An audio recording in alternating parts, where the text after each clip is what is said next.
Hello दोस्तों, आज का हमारा टॉपिक है बोर्ड एग्जाम 2025 के लिए क्लास 12 होम साइंस का मोस्ट इम्पॉर्टेंट टॉपिक अध्याय 2 का।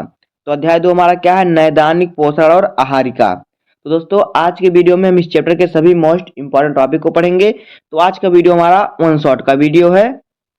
इस वीडियो में हम इस चैप्टर के सभी इम्पॉर्टेंट टॉपिक को पढ़ लेंगे। तो दोस्तों, यह वीडियो हमारा बोर्ड एग्जाम 2025 के लिए है।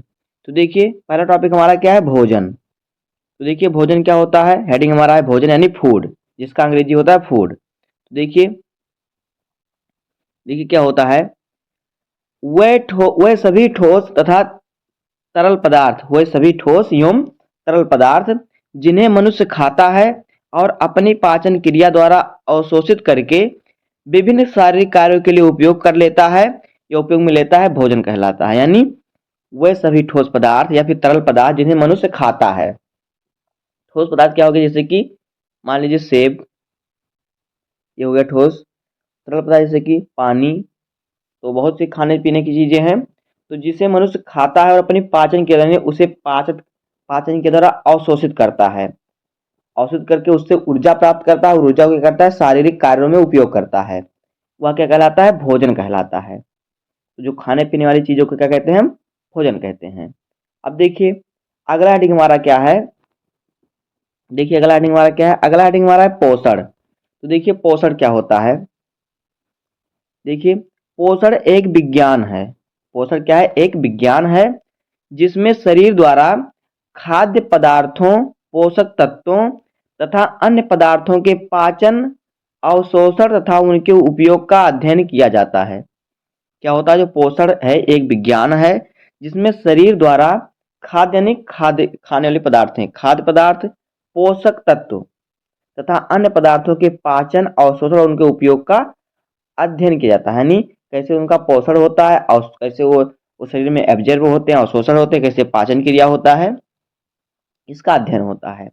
इसका संबंध सामाजिक, मनोवैज्ञानिक, आर्थिक पहलुओं से भी है। किसका? पोषण का। अब देखिए आगे क्या है? अगला हेडिंग है उचित पोषण का महत्व। तो देखिए क्या है? नंबर 1 क्या है? संक्रमण से रोध क्षमता और सुरक्षा देना। दूसरा है विभिन्न प्रकार की बीमारियों से ठीक होने में मदद।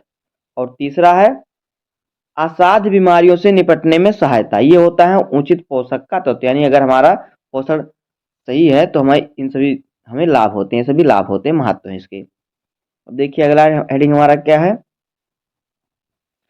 अपर्याप्त पोषण का नुकसान। देखिए, रोध क्षमता में कमी, यानी आपको रोग होगा तो रोग की रुकावट में आपकी कमी होगी, वो रोग बढ़ता जाएगा। और देखिए क्या है? घाव भरने में देरी। आपके कहीं कट पिट जाएगा तो जल्दी घाव भरेगा नहीं, ज़्यादा टाइम तक आपको झेलना पड़ेगा उसको। और देखिए क्या है? अतिरिक्त जटिलताओं के शिकार। चौथा क्या है? अंगों का सुचारू रूप से कार्य करने में कठिनाई। आगे देखिए, अगला हेडिंग हमारा क्या है? नैदानिक पोषण। क्या है नैदानिक पोषण? तो देखिए, नैदानिक पोषण क्या है? पोषण का वह विशिष्ट क्षेत्र जो बीमारी के दौरान पोषण से संबंधित है। आजकल इस क्षेत्र को चिकित्सीय पोषण उपचार कहते हैं। नैदानिक पोषण क्या है? पोषण का वह विशिष्ट क्षेत्र जो बीमारी के दौरान पोषण से संबंधित होता है, यानी जिससे बीमारियां होती हैं। बीमारी के दौरान क्या होता है? पोषण से संबंधित होता है। वो क्या वो क्या होता है? नैदानिक पोषण। आजकल इस क्षेत्र में चिकित्सीय पोषण उपचार कहते हैं। इसे जो नैदानिक पोषण, इसे क्या कहते हैं? चिकित्सीय पोषण उपचार कहते हैं। आगे देखिए, अगला हेडिंग हमारा क्या है? नैदानिक पोषण का महत्व। तो देखिए, नैदानिक पोषण का महत्व क्या है? बीमारियों की रोकथाम और अच्छे स्वास्थ्य को बढ़ावा देना। यह है नैदानिक पोषण का महत्व। दूसरा है क्या? देखिए, दूसरा है कि बीमार मरीजों का पोषण प्रबंधन। और तीसरा है बीमार में उचित पोषण। यह है नैदानिक पोषण का महत्व। आगे देखिए क्या है? अगला हेडिंग हमारा है आहारिका। तो देखिए, आहारिका क्या है? देखिए, यह एक विज्ञान है कि कैसे भोजन तथा पोषण मानव के स्वास्थ्य को प्रभावित करता है। जो आहारिका है एक विज्ञान है कि कैसे भोजन और पोषण मानव के स्वास्थ्य को प्रभावित करके कैसे ठीक रखता है, कैसे इसे बीमार करता है। तो ये जानने के लिए एक विज्ञान है आहार का। अब देखिए अगला हेडिंग क्या है, पोषण तथा स्वस्थता में संबंध। तो देखिए पोषण की स्थिति तथा सहायता किसी बीमारी से पहले, दौरान तथा बाद में उसे जानने एवं उपचार करने के लिए अहम भूमिका निभाती है। यहाँ तक कि अस्पताल के समय भी, अस्पताल यानी अस्पताल के, जब अस्पताल लेके जाते हैं वहाँ पे भी। तो पोषण की स्थिति क्या है, पोषण तथा स्वस्थता में संबंध। पोषण की स्थिति तथा सहायता क्या होती है, किसी बीमारी से पहले यानी बीमारी आने से पहले, दौरान बीमार है वो कोई व्यक्ति, उसके दौरान, उसके बाद बीमार ठीक होने के बाद भी उसके जानने में उपचार करने के लिए अहम भूमिका निभाती है पोषण और स्वस्थता। आगे देखिए क्या है, अस्वस्थता तथा बीमारी में पोषक तत्वों में असंतुलन आ जाता है, चाहे व्यक्ति की पहले पोषक अवस्था कितनी भी अच्छी क्यों ना हो। अगर आप अस्वस्थ हैं तो क्या होगा, पोषक तत्व आपका असंतुलन हो जाएगा, चाहे आप पहले कितने ही ठीक क्यों ना रहते हो, कोई बीमारी आपको ना पूछती रही हो।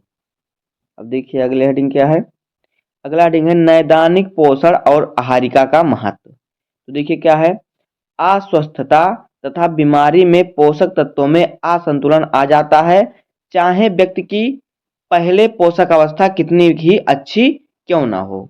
तो यह है नैदानिक पोषण और आहारिका में महत्व। अगला हेडिंग देखिए क्या है, नैदानिक पोषण और आहारिता का महत्व। तो देखिए क्या है, प्रमाणित बीमारी वाले मरीज के पोषक प्रबंधन पर ध्यान देता है। नैदानिक पोषण विशेषज्ञ चिकित्सीय आहार बताकर बीमारी के प्रबंधन में अहम भूमिका निभाते हैं। आगे देखिए क्या है, साथ ही रोगों से बचाव और अच्छे स्वास्थ्य को बढ़ावा देने के लिए भी सुझाव देते हैं। अगला है चिकित्सीय पोषण नई विधियां, तकनीकों तथा अनुपूरक का उपयोग करके मरीजों को पोषक प्रदान करता है। अब आगे देखिए क्या है, आगे है पोषक विशेषज्ञ किसी व्यक्ति की डाइट बनाते समय उसके पोषण स्तर, आदतें, अलग आवश्यकता को ध्यान में रखते हैं ताकि सही पोषण दिया जा सके।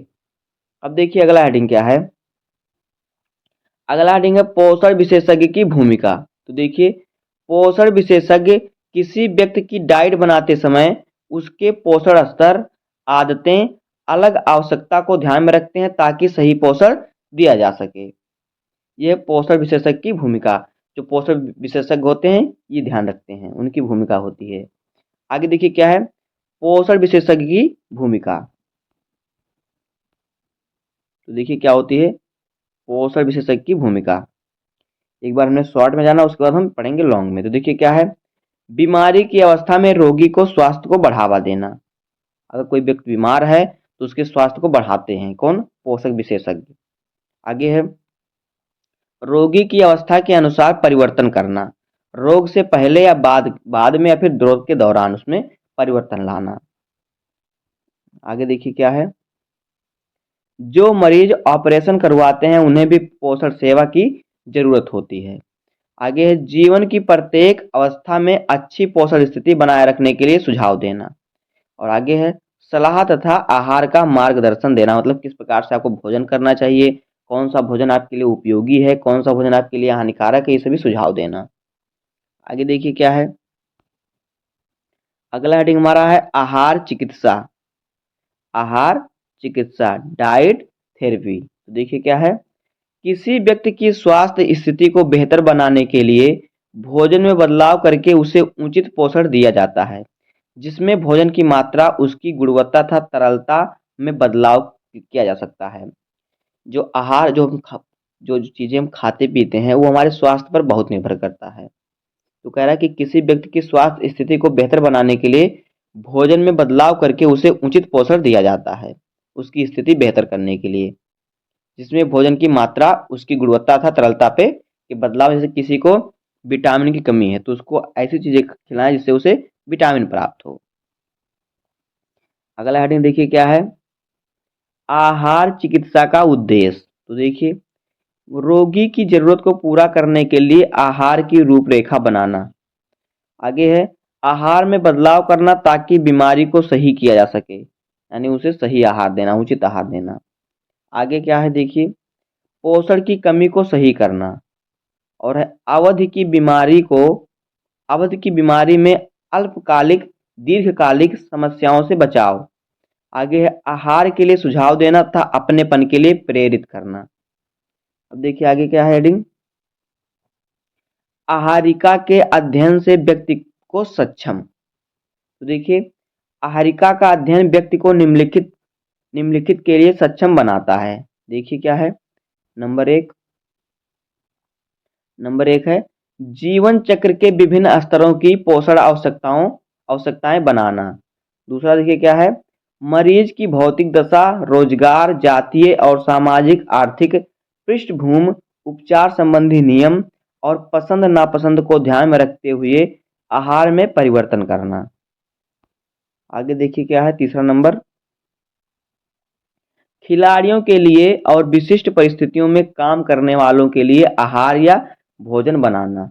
चौथा देखिए क्या है, विभिन्न प्रकार के संस्थानिक परिवेशों जैसे कि विद्यालयों, अनाथालयों, वृद्धाश्रमों इत्यादि में आहार सेवाओं का प्रबंधन करना। ये होता है इनका कार्य, भूमिका। आगे देखिए क्या है, पांचवा नंबर, दीर्घकालिक बीमारियों जैसे कि मधुमेह का मतलब टीबी, हृदय रोगियों की जटिलता को रोकने और उचित जीवन गुणवत्ता सुधारने में मदद। हृदय रोगी यानी जो हृदय होता है उसके जो रोगी होते हैं, हृदय जिनका खराब होता है। आगे देखिए छठवां नंबर टॉपिक क्या है, समुदाय में बेहतर स्वास्थ्य देखभाल कार्यों में योगदान। ये होता है इनका भूमिका। अब देखिए अगला हेडिंग हमारा पोषण मूल्यांकन। तो देखिए पोषण मूल्यांकन क्या होता है, रोगी की पोषण स्थिति और पोषण आवश्यकताओं में संबंधित सूचना प्राप्त करने के लिए पोषण मूल्यांकन की आवश्यकता होती है। किसमें, जो रोगी होता है, रोगी की पोषण स्थिति और पोषण आवश्यकता से संबंधित सूचनाएं प्राप्त करने के लिए पोषण मूल्यांकन की आवश्यकता होती है। उसमें पोषण जो रोगी को जरूरत होती है उसमें वहाँ पे मूल्यांकन के यानी लिखा जाता है। अगला देखिए क्या हमारा, शामिल ABCD मेजरमेंट। देखिए मानकीकृत मापन EX यानी HT WT BMI और क्या है, डॉक्टर द्वारा सुझाए गए टेस्ट इसमें शामिल हैं ये सब। और देखिए क्या है, पोषण की कमी से होने वाले लक्षण। और देखिए क्या है, व्यक्ति के आहार से संबंधित सभी सूचनाएं, आहार का इतिहास। आगे देखिए क्या है, आहार के प्रकार। तो देखिए पहला है नियमित आहार। तो देखिए नियमित आहार क्या होता है, सभी भोज्य समूह सम्मिलित होते हैं नियमित आहार में एवं स्वस्थ व्यक्ति की आवश्यकताओं को पूरा करते हैं। ये होता है नियमित आहार की परिभाषा। उसके बाद हमारा है संशोधित आहार। तो देखिए संशोधित आहार क्या होता है, देखिए वह आहार जिसमें रोगी की चिकित्सीय आवश्यकता को पूरा करने के लिए बदलाव किया जाता है। क्या है, बनावट में बदलाव, ऊर्जा में बदलाव, पोषक तत्वों की मात्रा में बदलाव। जैसे कि कोई व्यक्ति बीमार हो रहा है, वो हल्का हल्का बीमारी हो गई तो उसके उसके खाना जो जो उसका भोजन है उसके बनावट में सुधार, यानी बनावट में बदलाव का मतलब उसमें तैलीय और मसाला कम किया जाए। ऊर्जा में बदलाव यानी उसे पोषक तत्व दिया जाए, पोषक तत्व की मात्रा में बदलाव यानी उसमें पोषक तत्व बढ़ाया जाए। तो देखिए क्या है, आहार की मात्रा में बदलाव, उसे उचित मात्रा में आहार दिया जाए, ना अधिक ज़्यादा ना अधिक कम। अब देखिए क्या है, अगला हेडिंग है तरलता में परिवर्तन। तो देखिए पहला हेडिंग क्या है इसमें, तरल आहार। तो देखिए तरल आहार क्या है, कमरे के ताप पर सामान्यतया द्रव अवस्था में रहते हैं। जो तरल आहार होते हैं कमरे के तापमान पर द्रव अवस्था में रहते हैं। यदि जठरांत यानी गैस्ट्रो इंटेस्टाइनल क्षेत्र समान रूप से कार्य कर रहा है तो पोषक भरली भांति अवशोषित हो जाते हैं। चबाने या निगलने में असमर्थ व्यक्तियों को यह आहार दिया जाता है जो कमरे के ताप पर क्या है, द्रव द्रव अवस्था में होती है। जैसे कि पीने वाली चीजें जो होती हैं, जैसे कि जिसे मान लीजिए आप दाल का रस, नारियल का पानी, फलों का रस, दूध, ये सब है तरलता पोषक। अब देखिए ये सब तरल पोषक हैं, तरल आहार। तो देखिए उदाहरण क्या है तरल आहार का, नारियल का पानी, फलों के रस, दूध, सूप, दूध छाछ, मिल्क शेक, ये सभी क्या है? तरल आहार हैं। अब देखिए अगला क्या है? नरम आहार। अगला हेडिंग हमारा है नरम आहार। देखिए नरम आहार क्या होता है? यह आहार व्यक्ति की पोषक आवश्यकताओं को पूर्ण रूप से पूरा नहीं करता।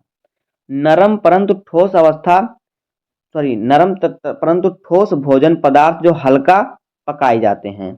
जो भोजन क्या होते हैं? हल्के पकाए जाते हैं। अधिक रेशेदार या गैस बनाने वाले खाद्य पदार्थ नहीं होते तथा इन्हें चबाना और पचाना आसान होता है। ये होते हैं नरम आहार। तो देखिए नरम आहार क्या क्या है? जैसे कि खिचड़ी, दलिया, साबूदाने की खीर इत्यादि, ये सभी कम पकाए जाते हैं, कम पकाने पर ही हो जाते हैं। तो ये सब है नरम आहार। अब देखिए अगला क्या है? तैयार मृदु। देखिए तैयार मृदु क्या है? खाद्य पदार्थों से अपचन, पेट के फूलने, ऐंठन अथवा किसी जठरांत समस्या का खतरा कम से कम हो जाता है। आगे देखिए क्या है? देखिए आहार वृद्धजनों के लिए नरम कुचला हुआ और शोरबा युक्त भोजन चबाने में आसानी, पचाने में आसान। और ये क्या है? कठोर रेशे, उच्च वसा या मसाले युक्त खाद्य पदार्थ नहीं होते हैं। अब देखिए अगला हेडिंग है भोजन देने के तरीके। भोजन देने का तरीका। तो देखिए नली द्वारा भोजन ग्रहण करना, ये सब किसके लिए? बीमार लोगों के लिए। तो देखिए पोषक की दृष्टि से संपूर्ण भोजन नली द्वारा दिया जाता है। संपूर्ण भोजन नली द्वारा दे दिया जाता है, नली के द्वारा। यदि जठरांत्र क्षेत्र कार्य कर रहा है तो व्यक्ति को जो कुछ दिया जाता है वह सब पचा लेता है और अवशोषित कर लेता है। यदि उसका जठरांत्र क्षेत्र कार्य करेगा तो सभी पोषक तत्व तो भोजन क्या होगा? पचा लेगा, उसका अवशोषित कर लेगा। उसके बाद देखिए अगला हेडिंग क्या है? अंतःशिरा से भोजन देना। रोगी के पोषण विशेष विलयनों से दिया जाता है जिन्हें शिरा में ड्रिप द्वारा पहुंचाया जाता है। ये भी भोजन देने का एक तरीका है। उसके बाद देखिए अगला हेडिंग हमारा क्या है? चिरकालिक रोगों के उदाहरण। तो देखिए चिरकालिक रोग क्या है? मोटापा, कैंसर, मधुमेह, हृदय रोग, अति तनाव, ये सब हैं चिरकालिक रोग, यानी बहुत समय तक रहने वाले रोग ये सब हैं, जल्दी ठीक नहीं होते ये रोग। और देखिए क्या है अगला? अगला हेडिंग है चिरकालिक रोगों के रोकथाम। तो देखिए ऐसे खाद्य पदार्थ का उपयोग बढ़ता जा रहा है जिसमें बहुत अधिक वसा, शक्कर परिरक्षक तथा अधिक सोडियम होता है। इन खाद्य पदार्थों में रेशों की मात्रा बहुत कम होती है। आगे देखिए पोटेशियम से परिपूर्ण फूलों, सब्जियों, साबुत अनाजों और दालों का प्रयोग भी बहुत कम हो गया है। भोजन में कैल्शियम की मात्रा में कमी होती है। शारीरिक गतिविधियों का कम होना तथा बढ़ता तनाव भी इन बीमारियों को बढ़ाने के लिए उत्तरदायी है। आगे देखिए क्या है? पौष्टिक भोजन तथा अनुशासित जीवन शैली चिरकालिक रोगों को नियंत्रित करने और उनके प्रारंभ होने की अवस्था को विलंब कर सकते हैं। दोस्तों इस प्रकार से हो जाएगा क्लास 12 का चैप्टर 2 क्लास 12 होम साइंस का most important topic board exam 2025 के लिए। तो उम्मीद है कि आपको वीडियो पसंद आया होगा। अगर आपको वीडियो पसंद आया हो तो वीडियो को लाइक कर दीजिए, चैनल पर नए सब्सक्राइब कर दीजिए, बेल आइकन को प्रेस कर दीजिएगा क्योंकि बोर्ड एग्जाम के हर इंपॉर्टेंट टॉपिक का वीडियो आपको चैनल पर मिलता रहेगा। तो मिलते हैं किसी नेक्स्ट वीडियो में, तब तक के लिए धन्यवाद। जय हिंद।